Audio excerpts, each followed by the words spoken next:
Hi, I'm Terry Tucker, author of Sustainable Excellence, 10 Principles to Leading Your Uncommon and Extraordinary Life. Welcome to another edition of Sustainable Excellence Extras.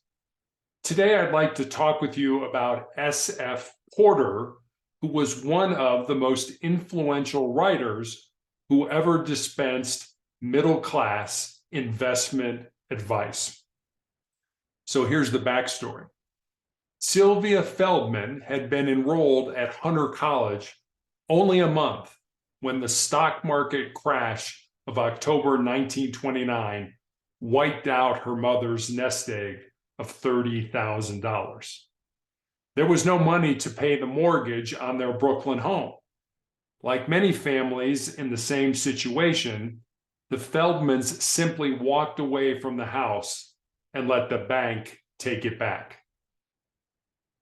Where could all that money have gone? To find out, Sylvia switched from majoring in English to economics and systematically competed for every financial prize open to her. In 1931, she married Reed Porter, a young statistician who worked in a bank. A year later, she graduated from Hunter College, magna cum laude. After taking a job with a new investment counseling firm, she began writing for financial magazines and looking around for a corner of financial reporting she could call her own. No one was regularly reporting the market for the government bonds into which she had ventured for her boss, Arthur Glass.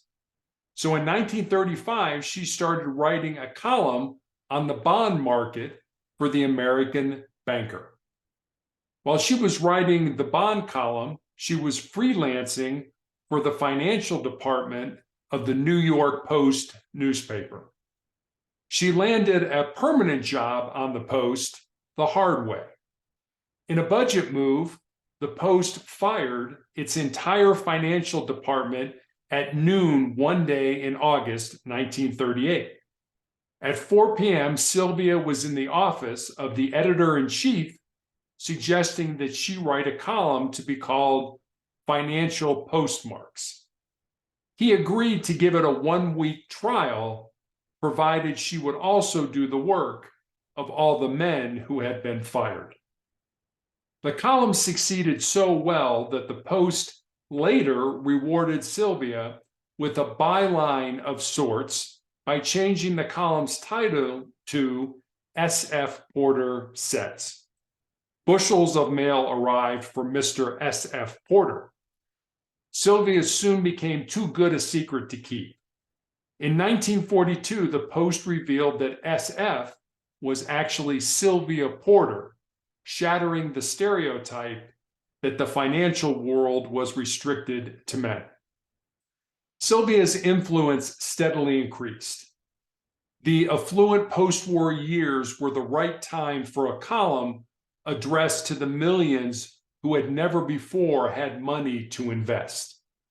She explained economic news in plain words anyone could understand. At her peak, she reached over 40 million readers in more than 450 newspapers around the world.